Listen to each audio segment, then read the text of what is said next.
cedok dengan tangan kanan, minum air dengan tangan kanan. Ni tangan kanan masuk nasi, tangan kiri minum air. Macam setan. Nabi SAW sebut, yang kanan itu adalah sunnah, yang kiri itu adalah amalan syaitan. Nabi makan tangan kanan, minum tangan kanan, sikat tangan kanan, buat kerja semua dengan tangan kanan. Yang kiri itu semua amalan syaitan. Dia kata, tak ustaz, takut belengah. Belengah itulah mau. Hak belengah itu, bekas tangan aku belengah, yang tu nak suruh hang ambil. Bekas hang punya belengah, bekas hang tu lah aku nak ambil. Di situlah ada ukhuwah antara orang Islam. Bekas aku hang makan, bekas hang aku makan. Barulah jadi adik-beradik. Barulah cubit paha kanan, paha kiri rasa. Ni minum tangan kanan, makan tangan kanan, makan kiri minum. Minta ampun, minta maaf tuan-tuan.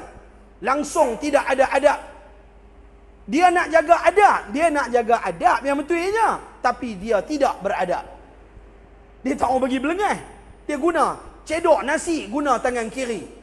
Kadang-kadang saya kalau pi makan kenduri, saya takut lagi depa tak erti benda tu, saya ambil, saya cedok, saya bubur siap-siap, lepas tu saya tak cedok dah. Dalam sebuah hadis Nabi kata, makanan yang dicedok dengan tangan kiri, iblis, setan dia muntah masuk dalam makanan tu. Bila makan muntah iblis, satu riwayat mengatakan 40 hari tak rasa kelazatan untuk beribadat. Itu yang sembahyang tak khusyuk. Duk makan muntah iblis. Tangan kiri, ajang anak-anak, pegang tangan kiri, bagi kat tangan kanan. Yamin, guna tangan kanan, jangan guna tangan kiri. Daripada kecil-kecil tu, umur 2-3 bulan, duk pegang coklat, duk pegang putin, duk pegang apa? Kanan. Mak bapak kena ajak. Mak bapak pun kiri. Macam mana anak tak main kiri? Makan garpu camca pun kiri, makan dengan tangan pun kadang-kadang kiri.